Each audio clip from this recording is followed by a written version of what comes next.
there, welcome back to my channel, and today I am doing my first ever booktube related video. So in this video I'm going to be doing sort of my August wrap up and my September TBR at the same time. So for the month of August, if you haven't already seen this video, I would recommend you check it out if you're interested to hear more about why my goals were so low.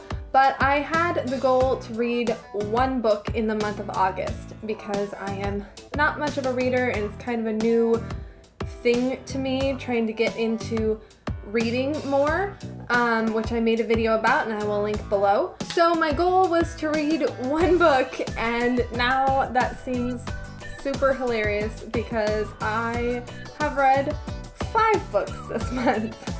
So yeah, I greatly exceeded my goal. Technically, today is the 28th, I think, of August, so I still have a couple days of the month, and I also didn't start reading until I think a week or maybe even a week and a half into August is when I decided, hey, I really want to read more and make this a booktube thing. So I'm giving myself a little bit more time. I'm currently on my 5th book, but I plan to have it finished probably by Saturday, which is the 1st of September. So even if I don't finish it quite then, I'm still gonna count it as an August book. So without further ado, let me show you the books that I read this month. The first book I read this month was The Woman in Cabin 10 by Ruth Ware. So this is a book that I bought for my mother for Christmas last year. Sorry, the light's kind of glaring on it.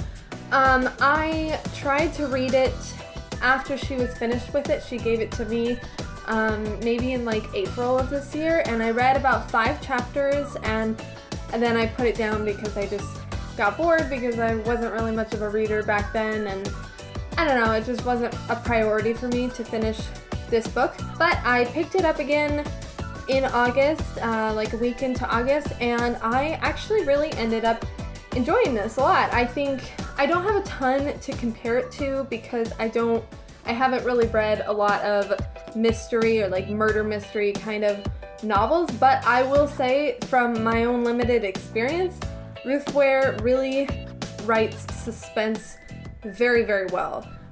There were definitely several times in this book that my heart was pumping and my blood was racing, or the other way around. My blood was pumping and my heart was racing. I guess my heart was also pumping, but whatever, you know what I mean. So yeah, I really enjoyed this book. I'm not going to be doing big formal reviews on all of these, except one I actually am going to be doing a separate video on because I have a lot of thoughts. But for this book, I will just say I think she wrote the suspense very well.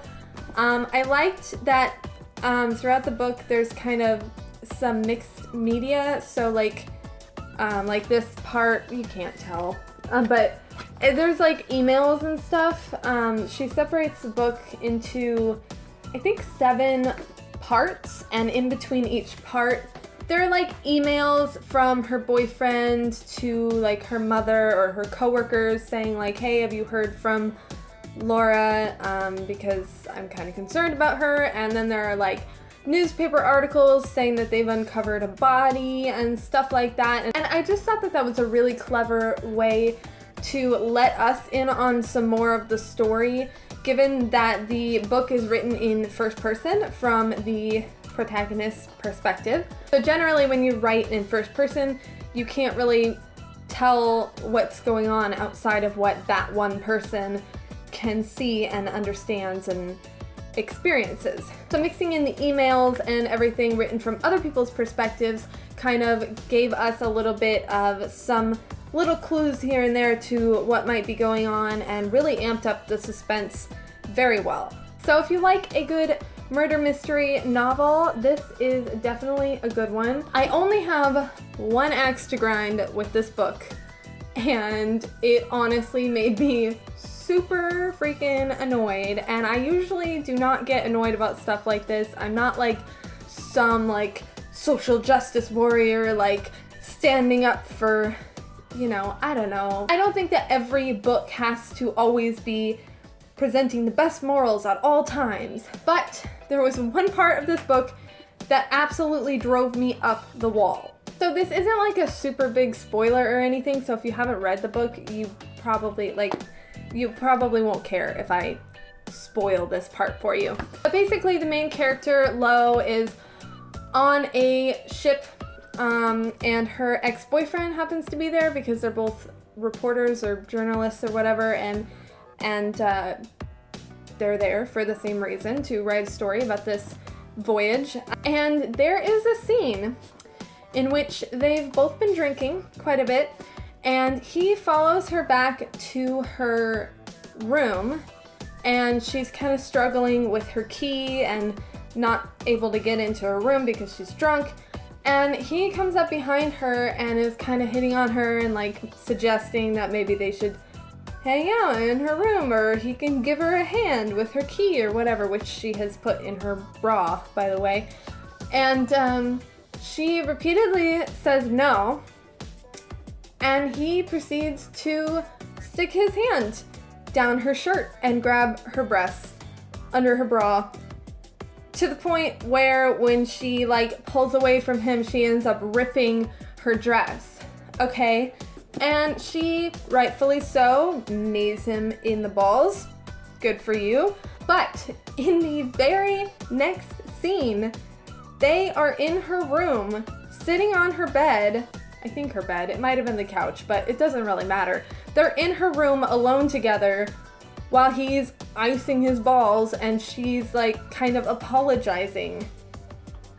And that just like absolutely ripped me out of the story immediately. When she mentioned right after that happened, like the very next scene is that they're in her room together, I seriously out loud was like, what the F?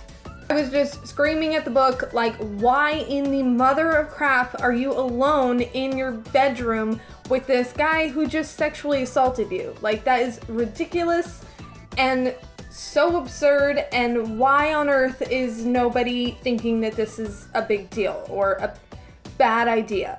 Nothing ended up happening, but it was just really annoying because it was presented like, oh, like, I'm sorry, and oh, it's okay, you know, and it's like, no, it's really not okay. Like, I would never, I don't know, it's just, that is the one part of this book that really made me want to just, like, throw it in a fire. But besides that, it was really good.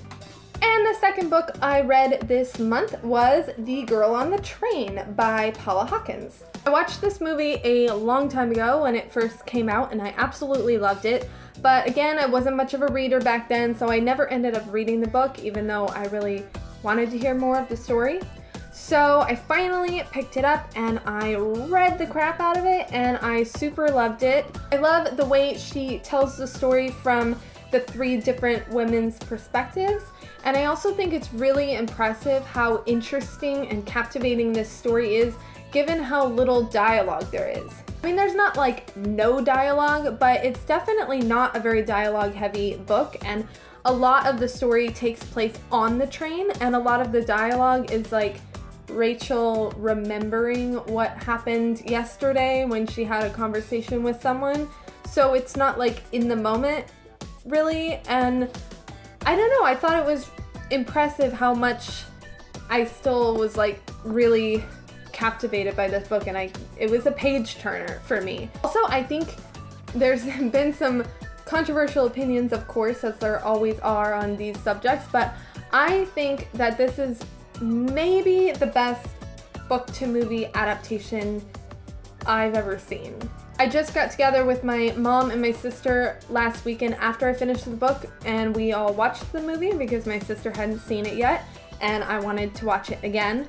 And there were not really a whole lot of things that were different in the movie than the book, and anything that was different, in my opinion, was not very significant, and it didn't like annoy me that they changed that part or whatever. And I think the movie did a fantastic job, given that this book is written, like I said, with very little dialogue, almost entirely in Rachel's mind, and Megan and Anna's minds as well, but mostly Rachel's.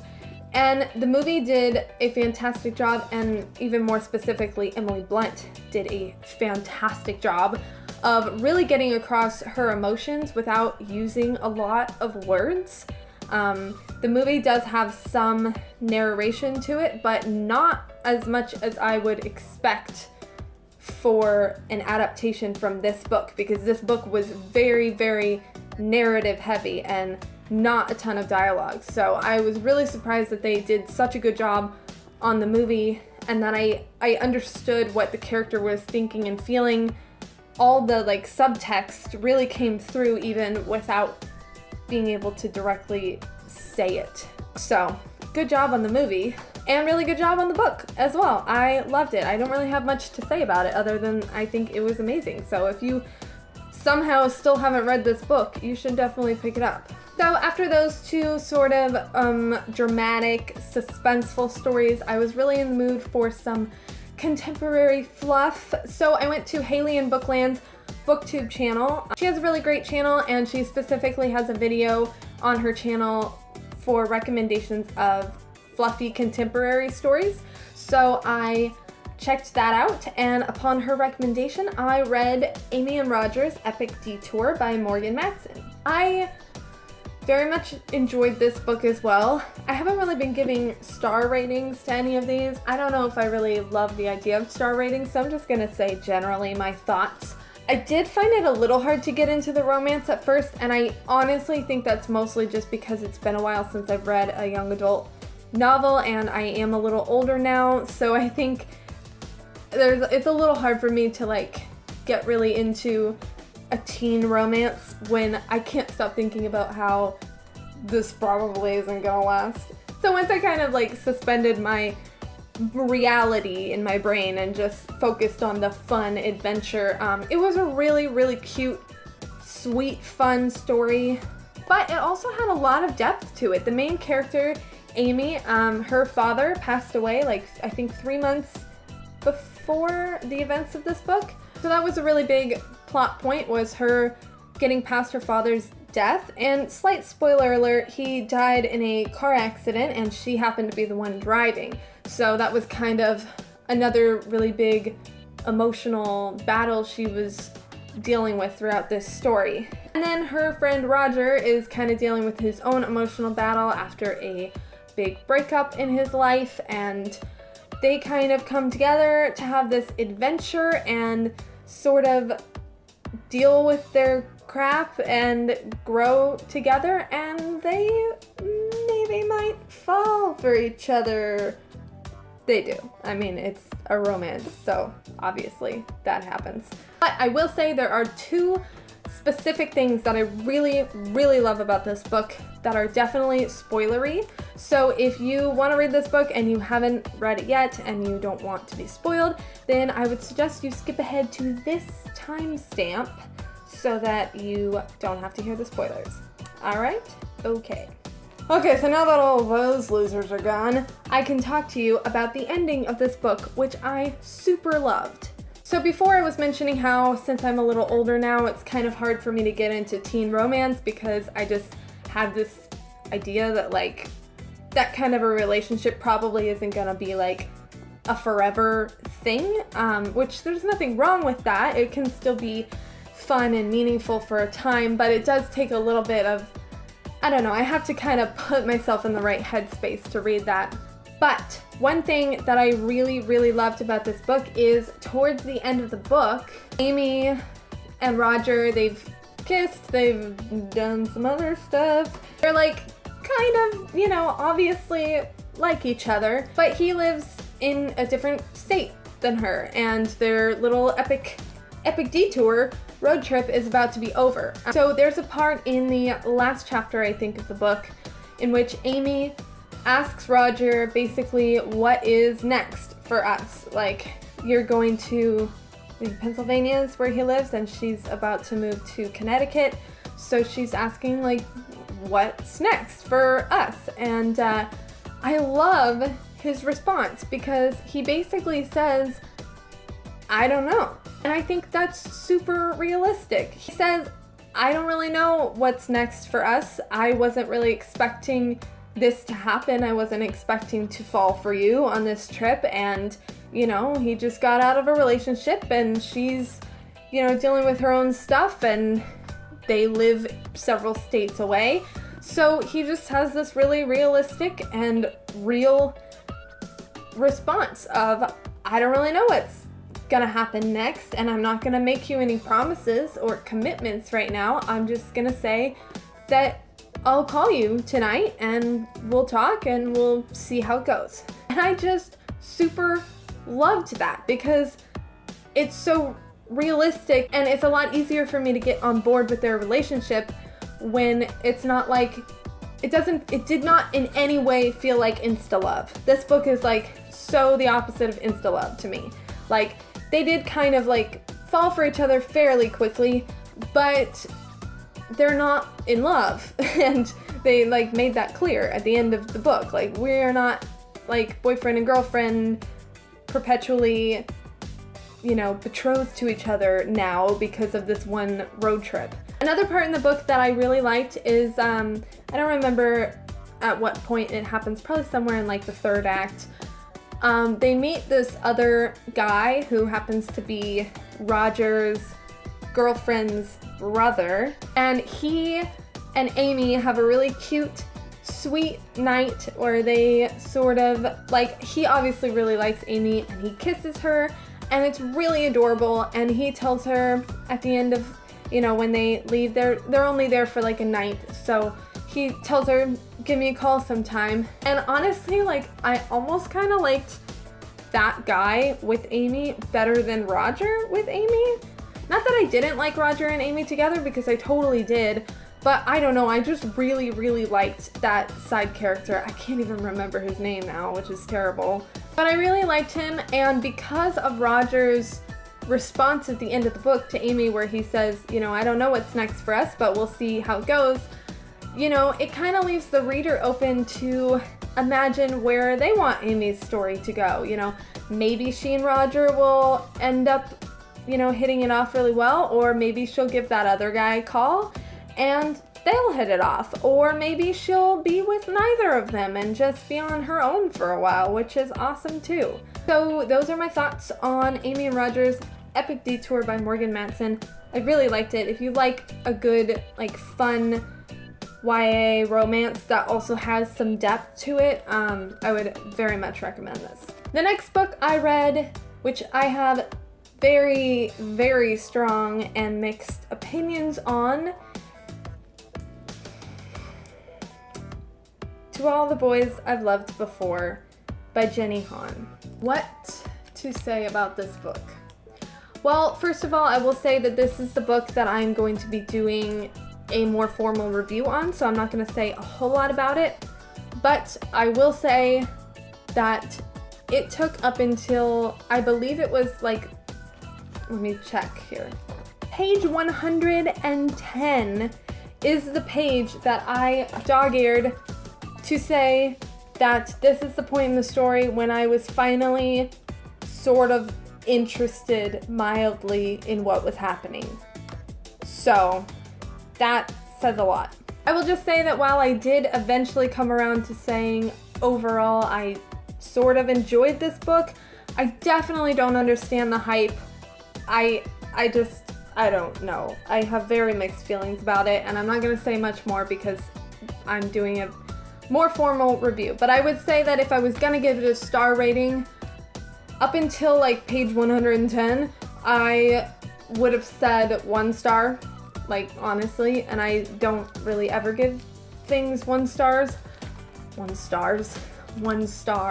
But by the end of it, I would say it jumped up to maybe a 3, possibly. So yeah, if you want to hear more of my thoughts on this book, I will tell them in my review, and I will link that below as soon as it is up. And last but not least, the 5th book I read this month is Royals. Now, this is the one that does still count because the month is not over, but I have not finished reading it yet. In fact, I'm only probably about a quarter of the way through, but I do plan to finish it hopefully by Saturday, if not like Monday, because throughout the weekend I'll have time to read. So even so, that would be like if I didn't finish until Monday, that would be like September 3rd. So I'm still gonna count this as an August book, but I don't really have a ton of thoughts about it yet. The only thing I will say is that after reading To All the Boys I've Loved Before, this book just feels like the best writing in the world, because I so did not feel that way when I started reading that book. When I picked up this book, literally 2 pages in, I was like, ah, yes, this is what real people sound like. Because that was a really big complaint I had about the other book, is that I felt like the dialogue was very not realistic at all, and not what normal people of that age sound like and how they talk. And this one is completely the opposite. I haven't gotten super far into it yet, but I will say already, like, the main girl, I love her, and I think she is such a dynamic character already. Let me see here. I'm on chapter 8, so I haven't gotten super far, but I already love this girl. I love her best friend, Isabel, and their relationship together is amazing. It's totally like my relationship with my best friend. Like, we're very silly and sarcastic, and we have like inside jokes and teasing. And this is a really good example. While I will say here, this right here, great example of telling when you should be showing. If you read the first few books, if you read the first few chapters of this novel, just examining the show versus tell mindset, I think you could learn a lot about what not to do, to be honest. And that might sound harsh, but honestly, that's all I could think about the whole time I was reading the first like 5 chapters of this, was why are you telling me this? You should be showing it to me. Like, you're just flat out telling me things that you easily could have shown instead, or things that she did show but then also felt the need to tell. And I'm like, yeah, I get that. You didn't need to tell it to me. I understood.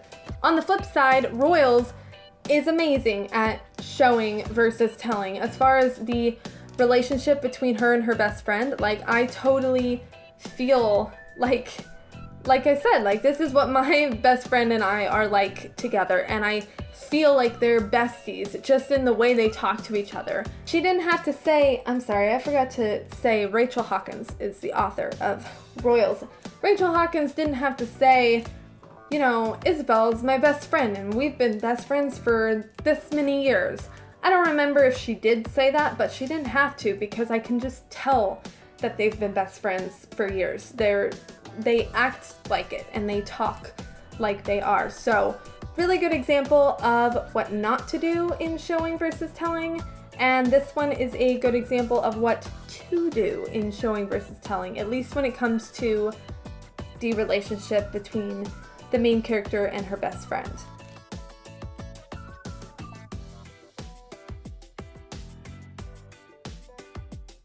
So those are all the thoughts I have for the books that I read this August. I know a lot of YouTubers do, well, actually I'm sure a lot of booktubers do like weekly wrap-ups and TBRs because they read like tons of books every week. But I'm gonna do my September TBR in this same video because I don't have like enough to say really to make like a whole nother video. So I will just tell you that for the month of September, my goal is to read the Selection series by Kira Cass. Kira,